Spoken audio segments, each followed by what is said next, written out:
नमस्ते दोस्तों, आपका स्वागत है हमारे चैनल टाइम ऑन पर। आज का हमारा वीडियो बहुत ही रोमांचक है, तो इसे आखिर तक देखना न भूलें। प्यार का सफर, दो अजनबी, भाग 3। दोनों ही कॉरपोरेटर के मरने से दुखी रहते हैं। नैना को उनके मरने से बहुत बड़ा सदमा लगता है, क्योंकि वो नैना को एक बेटी की तरह प्यार करते थे। पर अब जब कॉरपोरेटर की मौत हो चुकी रहती है, तो आदि और नैना की मुश्किलें बढ़ जाती हैं। आदि को फिर से उस एग्रीमेंट की चिंता हो जाती है जो कॉरपोरेटर ने मौत के पहले बनाई थी। उसे एग्रीमेंट के हिसाब से अब जब कॉरपोरेटर नहीं रहा, तो स्कूल को उसके बेटे के नाम पर करना पड़ेगा। फिर दोनों कॉरपोरेटर के घर जाते हैं। उसके बाद उधर कॉरपोरेटर का बेटा, जिसका नाम संजय रहता है, वह एक चालाक इंसान रहता है। वह नैना से बोलता है, कैसी हो नैना? नैना बोलती है, मैं अच्छी हूँ। तुम कैसे हो? संजय, मेरी छोड़ो और बताओ यहाँ कैसे आना हुआ?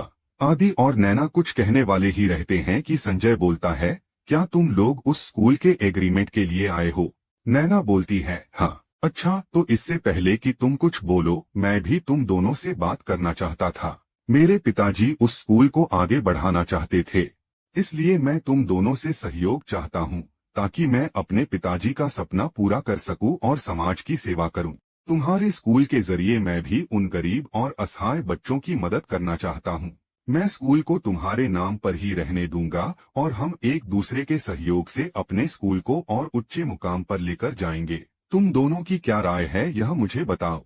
नैना संजय की इन बातों को सुनकर थोड़ी हैरान रहती हैं, पर उसे उस वक्त इन बातों से ज्यादा स्कूल की चिंता रहती है। आदि और नैना एक सुर में उससे बोलते हैं, ठीक है। आदि बोलता है, संजय, तुम्हारी जैसी मर्जी। अगर तुम हमारा साथ दोगे तो हमारे लिए और अच्छा ही होगा। हमें भी सपोर्ट की जरूरत है। तुम्हारे सहयोग से स्कूल एक नए मुकाम को हासिल करेगा और हम सब और लोगों की मदद कर पाएंगे। कोई बात नहीं, यह तो मेरी इच्छा थी कि मैं नैना और स्कूल के काम आऊं। उसके बाद संजय कहता है, नैना, तुम घर जाओ, तुम्हें मेरा ड्राइवर घर छोड़ देगा। मैं आदि को लेकर कोर्ट जा रहा हूँ। मुझे वहाँ थोड़ी आदि की जरूरत पड़ेगी। पिताजी के बहुत सारे काम अधूरे रह गए हैं जो मुझे अब देखने पड़ेंगे। तो आदि, क्या तुम मेरे साथ चलोगे? तभी नैना संजय की इन बातों को सुनकर थोड़ी भावुक हो जाती है और आदि के बोलने से पहले नैना बोलती है, ठीक है, मैं घर जा रही हूँ।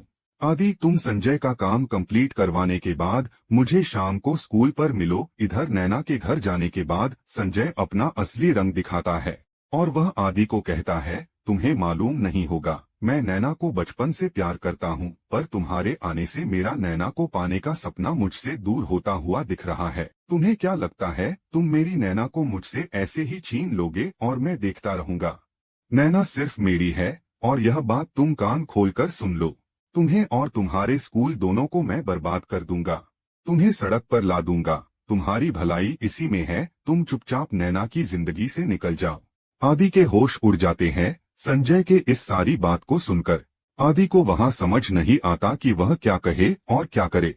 फिर कुछ देर बाद आदि कहता है, संजय, तुम चाहे जो कर लो, पर मैं नैना का साथ नहीं छोड़ूंगा, चाहे उसके लिए मुझे जो भी कीमत चुकानी पड़े। आदि उसके बाद वहाँ से निकल जाता है और शाम को नैना से मिलता है। मिलने के बाद नैना पूछती है, संजय के साथ दिन कैसा रहा?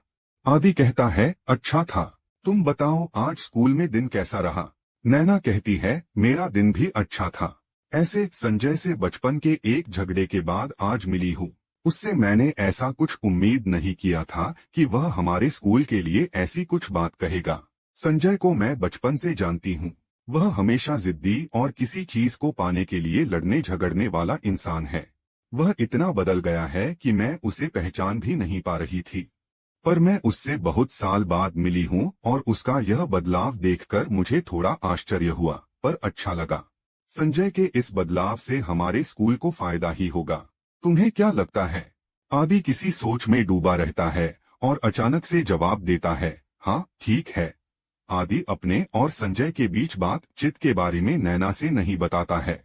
इधर संजय अगले दिन से स्कूल में आना शुरू कर देता है, जिसे देखकर आदि बहुत ज्यादा परेशान हो जाता है और कुछ हफ्तों के बाद आदि नैना से कहता है, इस साल से हम स्कूल की फीस थोड़ी बढ़ा रहे हैं।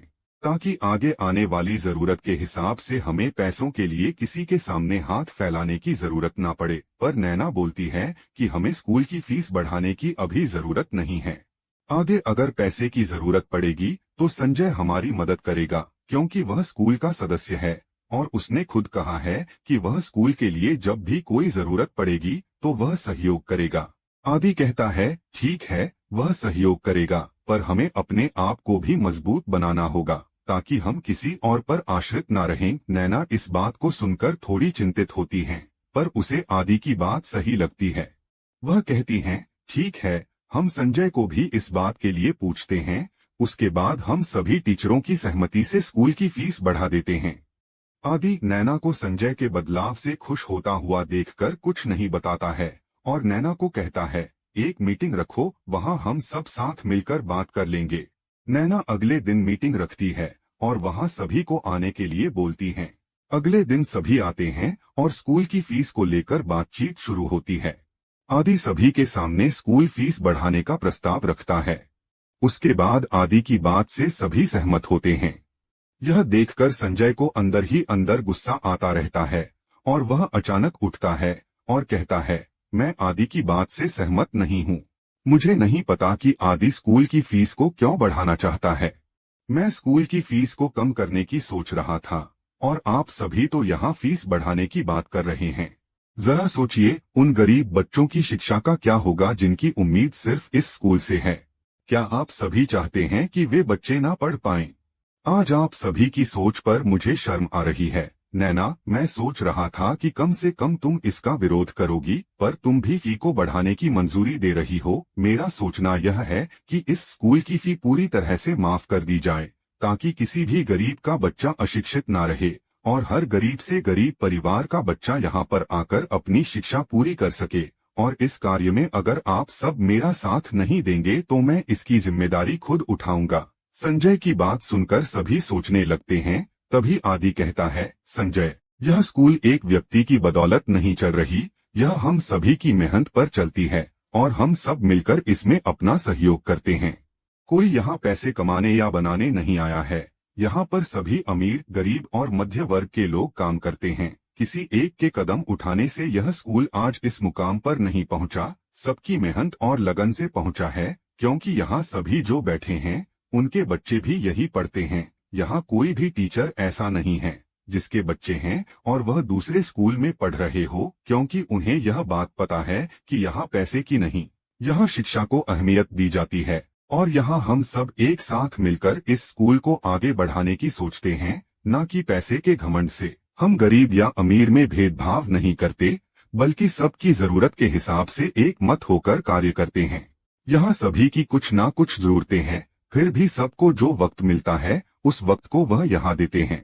यह स्कूल एक उद्देश्य के लिए बनाया गया है। इस नगर, इस शहर में यह स्कूल एक इकलौता शिक्षा का ऐसा केंद्र है जहाँ पर सभी वर्ग के बच्चे पढ़ते हैं। अगर तुम्हें सहयोग करना है तो हम सबके साथ मिलकर चलना होगा। सभी आदि की इस बात को सुनकर मेज पर हाथ पीट कर ताली बजाने लगते हैं। संजय आदि की इस बात को सुनकर वहां से चला जाता है और नैना यह सब देखकर हैरान हो जाती है, क्योंकि आदि को इस तरह से बात करते हुए उसने पहली बार देखा था। उसे समझ नहीं आता कि आदि ने संजय को इस तरह से जवाब क्यों दिया। उसके बाद सभी फी को बढ़ाने की सहमति दे देते हैं और तभी स्कूल की छुट्टी की घंटी बजती है और मीटिंग खत्म हो जाती है। सभी के मीटिंग हॉल से बाहर जाने के बाद नैना आदि से संजय के साथ इस बर्ताव को लेकर कुछ पूछना चाहती है, पर आदि वहां ना रुककर अपने ऑफिस में चला जाता है। नैना स्कूल से बाहर निकलती हैं और नीचे जाकर आदि का इंतजार करने लगती है। तभी वहां पर संजय के घर पर काम करने वाला नौकर आता है और वह संजय के घर पर हुई बातों नैना को बताता है कि कैसे संजय ने आदि सर को आपको छोड़ने के लिए बोला और अगर आदि सर ने ऐसा नहीं किया तो वे स्कूल को नीलाम कर देगा।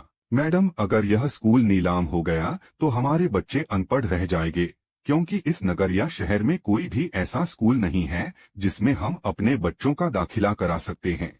आप लोग कैसे भी इस स्कूल को नीलाम मत होने दीजिएगा, वरना इस स्कूल का भी हाल उन बड़े स्कूलों के जैसा हो जाएगा जो सिर्फ पैसे के बल पर चलते हैं, जहां हमारे बच्चे शिक्षा की जगह मजदूरी करते नजर आएंगे।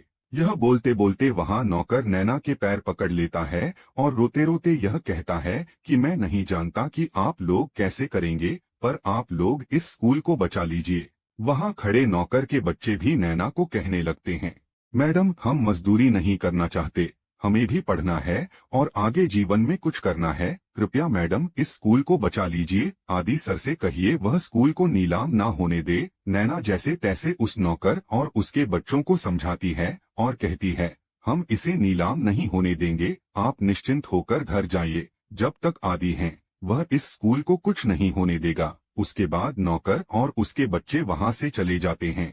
नौकर की बात सुनकर नैना के होश उड़े रहते हैं। वह जैसे तैसे अपने आप को संभालती हैं। दूर खिड़की से आदि यह सब देख रहा था, पर उसे यह समझ नहीं आ रहा था कि वहां क्या हो रहा है। स्कूल से बाहर आने के बाद नैना से वह पूछता है, वह आदमी क्या कह रहा था और वह तुम्हारे पैर क्यों पड़ रहा था? नैना आदि के बात को टालते हुए कुछ नहीं, बस वह अपने बच्चों के लिए बोल रहा था, मैडम हम स्कूल की फीस ज्यादा नहीं दे पाएंगे, पर मेरे बच्चे पढ़ना चाहते हैं।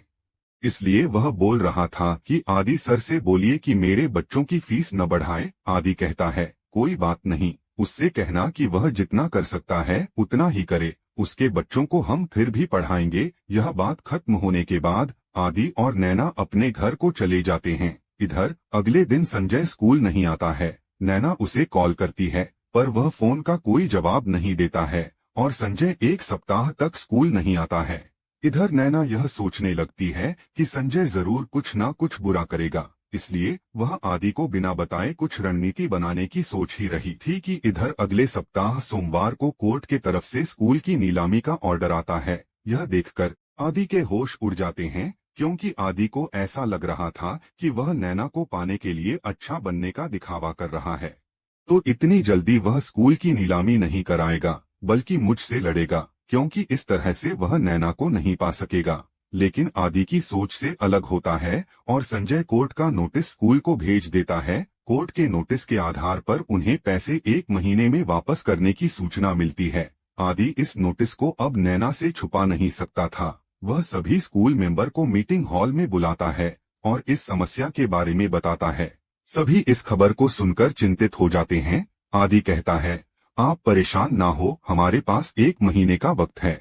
आप सब मिलकर मुझे 1 हफ्ते में बताएं कि आप सब क्या सहयोग कर सकते हैं। तब तक मैं कुछ सोचता हूँ। उसके बाद सभी बाहर चले जाते हैं। तब नैना बोलती है, तुम्हें पता है पिछले सप्ताह वह व्यक्ति जो मुझे गेट के पास मिला था, जिसके बारे में तुमने पूछा था, और मैंने तुमसे यह कहा था कि वह अपने स्कूल के फीस को बढ़ाने की खबर सुनकर परेशान था। वह दरअसल संजय के घर का नौकर है और वह स्कूल के नीलाम होने की बात पहले ही जानता था। उसने मुझे तुम्हारे और संजय के बीच जो बातें हुई उसके बारे में भी बताया और बोला, आदि सर से कहिए वह स्कूल को नीलाम होने से बचा ले, ताकि उसके बच्चे मजदूर ना बने। उसने मुझे जो बातें बताई वो तुम भी मुझे बता सकते थे। मैं संजय को बचपन से जानती हूँ, वह बहुत ही निहायती कमीना इंसान है। मैं जब उससे उस दिन मिली थी, उसकी बातें सुनकर मैं थोड़ी भ्रमित हो गई थी, पर मेरा वह भ्रम अब खत्म हो गया। आगे क्या करना है? आदि तुमने कुछ सोचा है? आदि कहता है, मुझे माफ करना, पर उसने मुझे तुम्हें छोड़ने को कहा और बोला कि अगर मैंने तुम्हें कुछ भी बताया तो वह स्कूल को नीलाम कर देगा। इस वजह से मैंने तुम्हें कुछ नहीं बताया। और अब रही बात स्कूल के नीलाम होने की, तो हम सब मिलकर इसे बचाने की कोई पूरी कोशिश करेंगे। उधर संजय सभी बड़े उद्योगपतियों को बुलाता है और उनसे कहता है कि मुझे वह स्कूल चाहिए जो अगले महीने मैं ही नीलाम करवाने वाला हूँ। ऐसे मैं चाहूँ तो वह स्कूल ले सकता हूँ, पर मुझे उन दोनों के हौसलों को टूटते हुए देखना है, उनके अकड़ निकालनी है।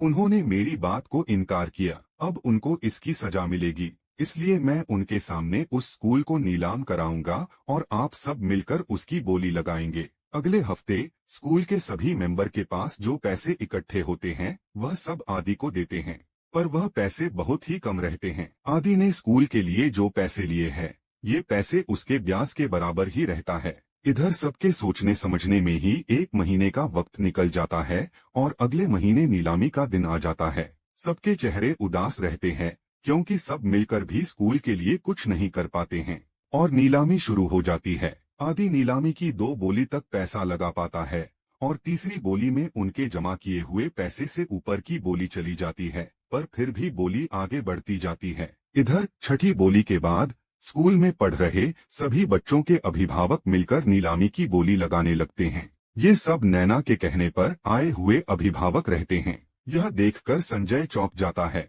पर सब मिलकर भी उन पैसे वालों के सामने नीलामी की 10वीं बोली तक ही टिक पाते हैं। 11वीं बोली के बाद सभी अभिभावक के पैसे खत्म हो जाते हैं। उसके बाद बोली खत्म होने की घंटी बजानी शुरू होती है। यह सब देखकर नैना टूट जाती है और आदि से कहती है, आदि मुझे यहाँ से ले चलो, यह सब होते हुए मैं नहीं देख सकती। आदि नैना को लेकर वहाँ से चला जाता है और तभी आखिरी घंटी बजने वाली होती है कि वहाँ पर एक व्यक्ति आता है। वह उन सभी की बोली के ऊपर अपनी बोली लगाता है, जो इतनी बड़ी रकम रहती है कि उस शहर के सभी बड़े उद्योगपति की संपत्ति का 2 गुना रकम रहता है। इतनी बड़ी रकम सुनकर संजय के होश उड़ जाते हैं और सभी उद्योगपति के पैरों तले जमीन खिसक जाती है कि इतनी बड़ी रकम किसने बोली। संजय यह सोचने लगता है, यह व्यक्ति कौन है जो एक छोटे से स्कूल के लिए इतनी बड़ी रकम लगा रहा है। पर मुझे क्या, मेरी तो लॉटरी लग गई। कोई खरीदे नैना और आदि के सपनों को मैंने चूर चूर कर दिया है, उनका घमंड भी तोड़ दिया और साथ ही मुझे इस स्कूल का 500 गुना से भी ऊपर का कीमत मिल रहा है। इस बात से वह खुश हो जाता है।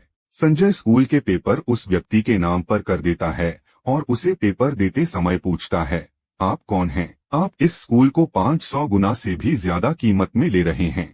मैं जानना चाहता हूँ कि स्कूल में ऐसा क्या है जो आप इतनी बड़ी रकम एक छोटे से स्कूल के लिए लगा रहे हैं।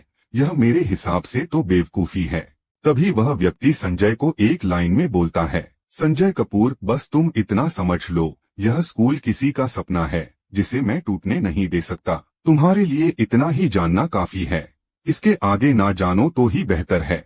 वह व्यक्ति स्कूल के एक टीचर को बुलाता है और स्कूल के उन पेपर को आदि और नैना के नाम पर कर देता है और वह कहता है कि आदि और नैना को कहना यह मेरी तरफ से उनकी शादी का गिफ्ट है। संजय यह सब देखकर कुछ समझ नहीं पाता है और वहां से चुपचाप निकल जाता है। स्कूल का टीचर भी कुछ समझ नहीं पाता है। वह भी पेपर को ले जाकर आदि और नैना को देता है। उस पेपर पर उस व्यक्ति का नाम देखता है तो आदि के होश उड़ जाते हैं। तो दोस्तों, कैसा लगा वीडियो? कमेंट बॉक्स में जरूर लिखें और हमें अपने विचारों के बारे में बताएं। और हाँ, वीडियो को लाइक करें, हमारे चैनल को सब्सक्राइब करें और बेल आइकन को दबाएं ताकि आप हमारे नए वीडियो देखने से ना चूकें और अपने दोस्तों के साथ इसे साझा करें। फिर मिलेंगे अगली वीडियो में। धन्यवाद।